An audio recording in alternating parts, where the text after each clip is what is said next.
What's going on, guys? It's Starfield Dad back with another Starfield video. Hope you guys are having an amazing day. But as always, without further ado, let's jump right into this video. Now, with Starfield being out over a week from early access and just coming out for everybody else a couple of days ago, I still see in my comments and on the internet one of the biggest complaints people have is, hey, I'm walking everywhere, there's no land vehicles. Obviously, this is nothing new to anybody who's followed Starfield, or anyone even coming into the game knows there's no land vehicles.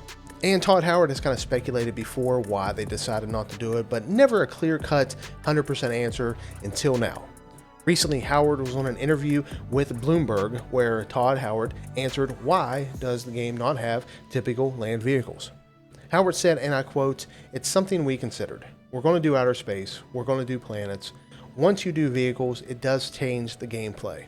When you're on foot, it lets us really, for the players, make it an experience where we know how fast they're seeing things in one sense. You do have a vehicle, obviously you have your spaceship." He also continues to say, and I quote, "But then on the surface, you do have a jetpack, and obviously planets have different levels of gravity, which makes that very unique." Now, Todd Howard's words in this interview were a little ambiguous, as he proceeded that with the line resembling either vehicles were something we considered or something we'd consider, and even the YouTube captions on the video don't help it either, stating that it is something we consider, however that just doesn't make sense. We're going with our guts and erring on the side of caution, but it's most likely that Howard said that vehicles were something we considered, which isn't surprising at all. And in all reality, Howard's words do make sense. I mean, if you introduce land vehicles into the game, you would have added a whole new part of the game, both from the game design perspective and for the game's physics.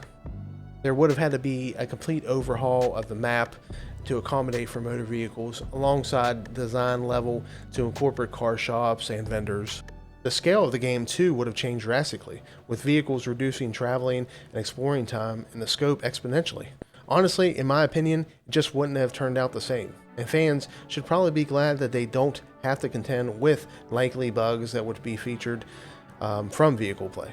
And when I think back to the days of Mass Effect, and hopefully you all have played that, it's a phenomenal sci-fi game from the early 2000s, but the land vehicle in that was kind of tedious and annoying.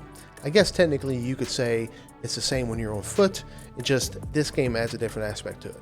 In Mass Effect, you would just take the vehicle to the point of interest you're supposed to go, maybe shoot some things with your cannons, gather up what you need, and then leave.